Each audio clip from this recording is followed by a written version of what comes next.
हरिओम तत्सत। ओम नमः शिवाय। गुरु गीता द्वितीय अध्याय। गुरु गीता द्वितीय अध्याय भगवान शंकर और गौरी पार्वती जी के संवाद में प्रकट हुई है। गुरु गीता समग्र स्कंद पुराण का निष्कर्ष है। गुरु गीता का पाठ शत्रु का मुख बंद करने वाला है, गुणों की वृद्धि करने वाला है, दुष्कृत्यों का नाश करने वाला और सत्कर्म में सिद्धि देने वाला है। गुरु गीता अकाल मृत्यु को रोकती है, सब संकटों का नाश करती है, यक्ष राक्षस भूत चोर आदि का विनाश करती है। पवित्र ज्ञानवान पुरुष इस गुरु गीता का जप पाठ करते हैं, उनके दर्शन और स्पर्श से पुनर्जन्म नहीं होता।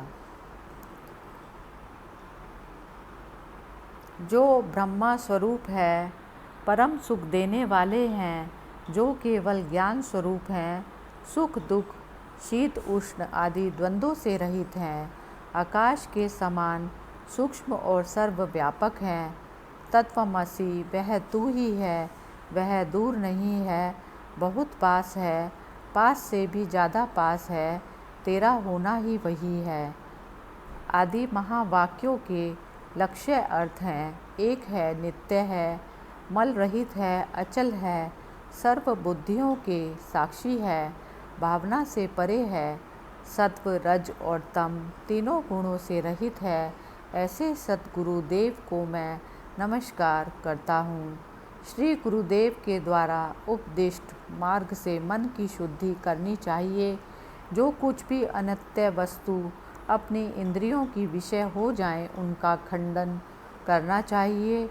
जहाँ ज़्यादा कहने से क्या लाभ, श्री गुरुदेव की परम कृपा के बिना करोड़ों शास्त्रों से भी चित्त की विश्रांति दुर्लभ है। करुणा रूपी तलवार के प्रहार से शिष्य के आठों पाशों संशय, दया, भय, संकोच, निंदा, प्रतिष्ठा, कुल अभिमान और संपत्ति को काटकर निर्मल आनंद देने वाले को सद्गुरु कहते हैं। ऐसा सुनने पर भी जो मनुष्य गुरु निंदा करता है, वह मनुष्य जब तक सूर्य चंद्र का अस्तित्व रहता है तब तक घोर नरक में रहता है। जब तक दृश्य प्रपंच की विस्मृति ना हो जाए, तब तक गुरुदेव के पावन चरणार बिंद की पूजा अर्चना करनी चाहिए। ऐसा करने वालों को ही कैवल्य पद की प्राप्ति होती है, इसके विपरीत करने वाले को नहीं। संपूर्ण तत्वज्ञ भी यदि गुरु का त्याग कर दे तो मृत्यु के समय उसे महान विक्षेप अवश्य हो जाता है। हे देवी, गुरु के रहने पर अपने आप किसी को उपदेश नहीं देना चाहिए। इस प्रकार उपदेश देने वाला ब्रह्म राक्षस होता है। गुरु के आश्रम में नशा नहीं करना चाहिए, टहलना नहीं चाहिए, दीक्षा देना, व्याख्यान करना, प्रभुत्व दिखाना और गुरु को आज्ञा करना, ये सब निषिद्ध है। गुरु के आश्रम में अपना छप्पर और पलंग नहीं बनाना चाहिए। गुरुदेव के सम्मुख पैर नहीं पसारना, गुरुदेव के भोग नहीं भोगने चाहिए और अन्य लीलाएं नहीं करनी चाहिए। गुरुओं की बात सच्ची हो या झूठी, परंतु उसका कभी उल्लंघन नहीं करना चाहिए। रात और दिन गुरुदेव की आज्ञा का पालन करते हुए उनके सानिध्य में दास बनकर रहना चाहिए। जो द्रव्य गुरुदेव ने नहीं दिया हो, उसका उपभोग कभी नहीं करना चाहिए। गुरुदेव के दिए हुए द्रव्य को ही गरीब की तरह ग्रहण करना चाहिए, उससे प्राण भी प्राप्त हो सकते हैं। पादुका, आसन, बिस्तर आदि जो कुछ भी गुरुदेव के उपयोग में आते हैं, उन सब को नमस्कार करना चाहिए और उनको पैर से कभी नहीं छूना चाहिए। चलते हुए गुरुदेव के पीछे चलना चाहिए, उनकी परछाई का भी उल्लंघन नहीं करना चाहिए। गुरुदेव के समक्ष कीमती वेशभूषा, आभूषण आदि धारण नहीं करना चाहिए। गुरुदेव की निंदा करने वाले को देखकर यदि उसकी जिह्वा काट डालने में समर्थ ना हो तो उसे अपने स्थान से भगा देना चाहिए। यदि वह ठहरे तो स्वयं उस स्थान का परित्याग कर देना चाहिए। हे पार्वती, मुनियों, सर्प और देवताओं के शाप से तथा यथा काल आए हुए मृत्यु के भय से भी शिष्य को गुरुदेव बचा सकते हैं। गुरुदेव के श्री चरणों की सेवा करके महावाक्य के अर्थ को जो समझते हैं वे ही सच्चे सन्यासी हैं, अन्य तो मात्र वेशधारी हैं। गुरु वे हैं जो नित्य निर्गुण निराकार परम ब्रह्म का बोध देते हैं। जैसे एक दीपक दूसरे को प्रज्वलित करता है, वैसे शिष्य में ब्रह्म भाव को प्रकट करते हैं। श्री गुरुदेव की कृपा से अपने भीतर ही आत्म आनंद प्राप्त करके समता और मुक्ति के मार्ग द्वारा शिष्य आत्मज्ञान को उपलब्ध होता है। जैसे स्फटिक मणि में स्फटिक मणि तथा दर्पण में दर्पण दिख सकता है, उसी प्रकार आत्मा में जो चित्त और आनंद में दिखाई देता है वह मैं हूँ। पारदर्शी पत्थर या रत्न जिसका व्यवहार मालाएं, मूर्तियाँ तथा दस्ते आदि बनाने में होता है, इसके भेद बिल्लौर, सूर्यकांत मणि, कांच, शीशा, कपूर, फिटकरी। हृदय में अंगुष्ठ मात्र परिमाण वाले चैतन्य पुरुष का ध्यान करना चाहिए। वहाँ जो भाव स्फुरित होता है वह मैं तुम्हें कहता हूँ। सुनो, मैं अजन्मा हूँ, मैं अमर हूँ, मेरा आदि नहीं है, मेरी मृत्यु नहीं है, मैं निर्विकार हूँ, मैं चिदानंद हूँ, मैं अणु से भी छोटा हूँ और महान से भी महान हूँ। वह चिदानंद, वह परमात्मा जो परम और नित्य चेतन सत्ता, जगत का मूल कारण और सच्चित आनंद स्वरूप है, चैतन्य और आनंदमय पर ब्रह्म। हे पार्वती, ब्रह्म को स्वभाव से ही अपूर्व, जिससे पूर्व कोई ऐसा नहीं, अद्वितीय, नित्य, ज्योति स्वरूप, निरोग, निर्मल, परम आकाश स्वरूप, अचल, आनंद स्वरूप, अविनाशी, अगम्य, अगोचर, नाम रूप से रहित तथा निशब्द जानना चाहिए। अगोचर, इंद्रियातीत, अप्रकट, वह जो देखा ना जा सके ब्रह्म। जिस प्रकार कपूर, फूल इत्यादि में गंधत्व, अग्नि में उष्णता और जल में शीतलता स्वभाव से ही होते हैं, उसी प्रकार ब्रह्म में शाश्वतता भी स्वभाव सिद्ध है। जिस प्रकार कटक, पैर का कड़ा, कुंडल आदि आभूषण स्वभाव से ही सुवर्ण हैं, उसी प्रकार मैं स्वभाव से ही शाश्वत ब्रह्म हूँ। स्वयं वैसा होकर किसी न किसी स्थान में रहना, जैसे कीड़ा भ्रमर का चिंतन करते करते भ्रमर हो जाता है, वैसे ही जीव ब्रह्म का चिंतन करते करते ब्रह्म स्वरूप हो जाता है। सदा गुरुदेव का ध्यान करने से जीव ब्रह्ममय हो जाता है। वह किसी भी स्थान में रहता हो फिर भी मुक्त ही है, इसमें कोई संशय नहीं है। हे प्रिय भगवत स्वरूप श्री गुरुदेव, ज्ञान, वैराग्य, ऐश्वर्य, वैभव, शोभा, यश, लक्ष्मी और मधुर वाणी, ये 6 गुण रूप ऐश्वर्य से संपन्न होते हैं। वैराग्य, शांति, स्थिरता, संतोष, तपस्या, मान हानि, संयम, हड्डी मांस आदि का सड़ना। मनुष्य के लिए गुरु ही शिव है, गुरु ही देव है, गुरु ही बांधव है, गुरु ही आत्मा है और गुरु ही जीव है। सचमुच गुरु के सिवा अन्य कुछ भी नहीं है। अकेला, कामना रहित, शांत, चिंता रहित, ईर्ष्या रहित और बालक की तरह जो शोभता है वह ब्रह्म ज्ञानी कहलाता है। वेदों और शास्त्रों में सुख नहीं है, मंत्र और यंत्र में सुख नहीं है। इस पृथ्वी पर गुरुदेव के कृपा प्रसाद के सिवा अन्यत्र कहीं भी सुख नहीं है। गुरुदेव के श्री चरणों में जो वेदांत निर्दिष्ट सुख है, वह सुख ना चार्वाक मत में, ना वैष्णव मत में और ना प्रभाकर सांख्य मत में है। एकांतवासी वीतराग मुनि को जो सुख मिलता है, वह सुख ना इंद्र को और ना चक्रवर्ती राजाओं को मिलता है। हमेशा ब्रह्म रस का पान करके जो परमात्मा में तृप्त हो गया है, वह मुनि इंद्र को भी गरीब मानता है, तो राजाओं की तो बात ही क्या है।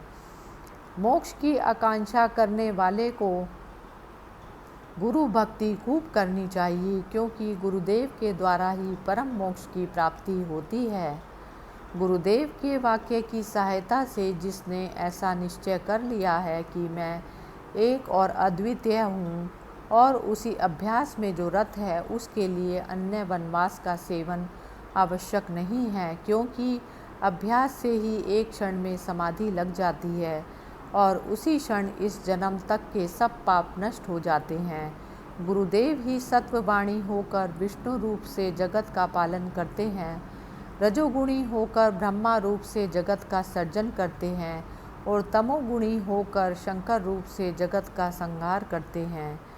उनका गुरुदेव का दर्शन पाकर उनके कृपा प्रसाद से सब प्रकार की आसक्ति छोड़कर एकाकी, निष्प्रिय और शांत होकर रहना चाहिए। जो जीव इस जगत में सर्वमय, आनंदमय और शांत होकर सर्वत्र विचरता है, उस जीव को सर्वज्ञ कहते हैं। सर्वज्ञ, सब कुछ जानने वाला भगवान श्री हरि विष्णु, सर्वमय, सब के द्वारा मान्य, जिसे सब लोग मानते हों, जिससे सब सहमत हो, ऐसा पुरुष जहाँ रहता है वह स्थान पुण्य तीर्थ है। हे देवी, तुम्हारे सामने मैंने मुक्त पुरुष का लक्षण कहा। हे प्रिय मनुष्य, चाहे चारों वेद पढ़ ले, वेद के 6 अंग भी पढ़ ले, अध्यात्म शास्त्र आदि अन्य सर्व शास्त्र पढ़ ले, फिर भी गुरु के बिना ज्ञान नहीं मिलता। शिवजी जी की पूजा में रत हो या विष्णु जी की पूजा में रत हो, परंतु गुरु तत्व के ज्ञान से रहित हो तो वह सब व्यर्थ है। गुरुदेव की दीक्षा के प्रभाव से सब कर्म फल सफल होते हैं। गुरुदेव की संप्राप्ति रूपी परम लाभ से अन्य सर्व लाभ मिलते हैं। जिसका गुरु नहीं वह मूर्ख है। दीक्षा संस्कार, दीक्षा नियुक्ति विधान। संप्राप्ति वह शारीरिक अवस्था जो शरीर में किसी रोग के रोगाणु पहुँचने, उस रोग के परिपक्व होने और बाह्य लक्षण उपस्थित होने तक माना जाता है। प्राप्त होने, हाथ में आने या मिलने की क्रिया या भाव घटना का घटित होना। इसलिए सब प्रकार के प्रयत्न से अनासक्त होकर शास्त्र की माया जाल छोड़कर गुरुदेव की ही शरण लेनी चाहिए। ज्ञान रहित, मिथ्या बोलने वाले और दिखावट करने वाले गुरु का त्याग कर देना चाहिए, क्योंकि जो अपनी ही शांति पाना नहीं चाहता वह दूसरों को क्या शांति दे सकेगा। पत्थरों के समूह को तैराने का ज्ञान पत्थर में कहाँ से हो सकता है। जो खुद तैरना नहीं जानता वह दूसरों को क्या तैराएगा। जो गुरु अपने दर्शन से शिष्य को भ्रांति में डालता है, ऐसे गुरु को प्रणाम नहीं करना चाहिए। इतना ही नहीं, दूर से ही उसका त्याग कर देना चाहिए। ऐसी स्थिति में धैर्यवान गुरु का ही आश्रय लेना चाहिए। भेद बुद्धि उत्पन्न करने वाले, स्त्री लंपट, दुराचारी, नमक हराम, बगुले की तरह ठगने वाले, क्षमा रहित, निंदनीय तर्कों से वितंडावाद करने वाले, काम क्रोधी, हिंसक, उग्र, शठ तथा अज्ञानी और महापापी पुरुष को गुरु नहीं बनाना चाहिए। ऐसा विचार करके लक्षणों से भिन्न लक्षणों वाले गुरु की एक निष्ठा भक्ति से सेवा करनी चाहिए। गुरु गीता के समान अन्य कोई स्रोत नहीं है। गुरु के समान अन्य कोई तत्व नहीं है। समग्र धर्म का यह मैंने कहा है, यह सत्य है और बार बार सत्य है। हे प्रिय, इस गुरु गीता का पाठ करने से जो कार्य सिद्ध होता है वह मैं कहता हूँ। हे देवी, लोगों के लिए यह उपकारक है, मात्र लौकिक का त्याग करना चाहिए। जो कोई इसका उपयोग लौकिक कार्य के लिए करेगा वह ज्ञानहीन होकर संसार रूपी सागर में गिरेगा। ज्ञान भाव से जिस कर्म में इसका उपयोग किया जाएगा वह कर्म निष्कर्म में परिणित होकर शांत हो जाएगा। भक्ति भाव से इस गुरु गीता का पाठ करने से, सुनने से और लिखने से वह भक्त सब फल भोगता है। हे देवी, इस गुरु गीता को नित्य भावपूर्वक हृदय में धारण करो। महाव्याधि वाले दुखी लोगों को सदा आनंद से इसका जप करना चाहिए। हे प्रिय, गुरु गीता का एक एक अक्षर मंत्रराज है। अन्य जो विविध मंत्र हैं वे इसका 16वां भाग भी नहीं। हे देवी, गुरु गीता के जप से अनंत फल मिलता है। गुरु गीता सर्व पाप को हरने वाली और सर्व दारिद्र्य का नाश करने वाली है। गुरु गीता अकाल मृत्यु को रोकती है, सब संकटों का नाश करती है। यक्ष, राक्षस, भूत, चोर और बाघ आदि का घात करती है। गुरु गीता सब प्रकार के उपद्रवों, कुष्ठ और दुष्ट रोगों और दोषों का निवारण करने वाली है। श्री गुरुदेव के सानिध्य से जो फल मिलता है वह फल इस गुरु गीता का पाठ करने से मिलता है। इस गुरु गीता का पाठ करने से महाव्याधि दूर होती है, सर्व ऐश्वर्य और सिद्धियों की प्राप्ति होती है। मोहन में अथवा वशीकरण में इसका पाठ स्वयं ही करना चाहिए। इस गुरु गीता का पाठ करने वाले पर सर्व प्राणी मोहित हो जाते हैं, बंधन में से परम मुक्ति मिलती है। देवराज इंद्र को वह प्रिय होता है और राजा उसके वश में होता है। इस गुरु गीता का पाठ शत्रु का मुख बंद करने वाला है, गुणों की वृद्धि करने वाला है, दुष्कृत्यों का नाश करने वाला और सत्कर्म में सिद्धि देने वाला है। इसका पाठ असाध्य कार्यों की सिद्धि कराता है, नवग्रहों का भय हरता है, दुस्वप्न का नाश करता है और सुस्वप्न के फल की प्राप्ति कराता है। हे शिवे, यह गुरु गीता रूपी शास्त्र मोह को शांत करने वाला, बंधन में से परम मुक्त करने वाला और स्वरूप ज्ञान का भंडार है। व्यक्ति जो जो अभिलाषा करके इस गुरु गीता का पठन चिंतन करता है उसे वह निश्चय ही प्राप्त होता है। यह गुरु गीता नित्य सौभाग्य और पुण्य प्रदान करने वाली तथा तीनों तापों आदि व्याधि उपाधि का शमन करने वाली है। यह गुरु गीता सब प्रकार की शांति करने वाली, वंध्या स्त्री को सुपुत्र देने वाली, सद्वा स्त्री के वैधव्य का निवारण करने वाली और सौभाग्य की वृद्धि करने वाली है। यह गुरु गीता आयुष्य, आरोग्य, ऐश्वर्य और पुत्र पौत्र की वृद्धि करने वाली है। कोई विधवा निष्काम भाव से इसका जप पाठ करे तो मोक्ष की प्राप्ति होती है। यदि वह विधवा सकाम होकर जप करे तो अगले जन्म में उसको संताप हरने वाले अवैध सौभाग्य प्राप्त होता है। उसके सब दुख, भय, विघ्न और संताप का नाश होता है। इस गुरु गीता का पाठ सब पापों का शमन करता है, धर्म, अर्थ और मोक्ष की प्राप्ति कराता है। इसके पाठ से जो जो आकांक्षा की जाती है वह अवश्य सिद्ध होती है। यदि कोई इस गुरु गीता को लिखकर उसकी पूजा करे तो उसे लक्ष्मी और मोक्ष की प्राप्ति होती है और विशेषकर उसके हृदय में सर्वदा गुरु भक्ति उत्पन्न होती रहती है। शक्ति के, सूर्य के, गणपति के, शिव के और पशुपति के मतवादी इसका पाठ करते हैं। यह सत्य है, सत्य है, इसमें कोई संदेह नहीं है। बिना आसन किया हुआ जप नीच कर्म हो जाता है और निष्फल हो जाता है। यात्रा में, युद्ध में, शत्रुओं के उपद्रव में गुरु गीता का जप पाठ करने से विजय मिलता है। मरण काल में जप करने से मोक्ष मिलता है। गुरु पुत्र के शिष्य के सर्व कार्य सिद्ध होते हैं, इसमें संदेह नहीं है। जिसके मुख में गुरु मंत्र है उसके सब कार्य सिद्ध होते हैं, दूसरे के नहीं। दीक्षा के कारण शिष्य के सर्व कार्य सिद्ध हो जाते हैं। तत्वज्ञ पुरुष संसार रूपी वृक्ष की जड़ नष्ट करने के लिए और आठों प्रकार के बंधन, संशय, दया, भय, संकोच, निंदा, प्रतिष्ठा, कुल अभिमान और संपत्ति की निवृत्ति करने के लिए गुरु गीता रूपी गंगा में सदा स्नान करते रहते हैं। स्वभाव से ही सर्वथा शुद्ध और पवित्र ऐसे वे महापुरुष जहाँ रहते हैं उस तीर्थ में देवता विचरण करते हैं।